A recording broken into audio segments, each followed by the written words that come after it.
বিসমিল্লাহির রহমানির রহিম। আসসালামু আলাইকুম প্রিয় দর্শক, আজ আমরা এই ভিডিওতে হাসি নামটি সম্পর্কে জানব। হাসি নামের অর্থ কী, হাসি কোন ভাষার নাম, হাসি কি ইসলামিক নাম এবং হাসি নামটি রাখা যাবে কি না সেই সব সম্পর্কে বিস্তারিত আলোচনা করব। ইসলামে সুন্দর নাম রাখার ব্যাপারে বেশ তাগিদ দেওয়া হয়েছে। মুসলিম শরীফ এর এক হাদিসে এসেছে, প্রত্যেক মানুষের উপরে তার নামের প্রভাব পড়ে, তাই আমাদের উচিত সুন্দর অর্থবহ ইসলামিক নাম রাখা। যদি প্রশ্ন করেন হাসি নামটি কি ইসলামিক নাম, হাসি নামটি ইসলামিক নাম নয়, তবে আপনার মুসলিম সন্তানের জন্য এই নামটি রাখতে পারেন, এতে কোনো বাধা নেই।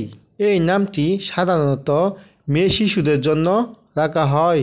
যদি প্রশ্ন করেন হাসি নামটি কোন ভাষার নাম, হাসি নামটি বাংলা ভাষার নাম।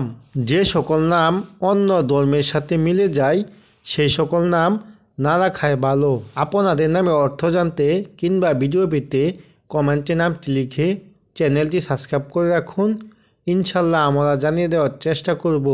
যদি প্রশ্ন করেন হাসি নামের অর্থ কী, হাসি নামের অর্থ হলো হাস্য বা আনন্দ প্রকাশ করা। হাসির সাথে মিলিয়ে নামটি এভাবেও রাখতে পারেন, যেমন হাসি পারভিন, হাসি ইসলাম, হাসি ইয়াসমিন, হাসি মুনতাহা, হাসি আফরোজ, উম্মে হাসি ইত্যাদি। বিশেষ কথা, আপনার সন্তানের নামটি চূড়ান্ত করার আগে ভালো আলেমের সাথে পরামর্শ করতে ভুলবেন না। হাসি নামের বন্ধুদেরকে ভিডিওটা শেয়ার করে দিবেন। যদি ভিডিওটা ভালো লাগে অবশ্যই একটি লাইক করে দিবেন।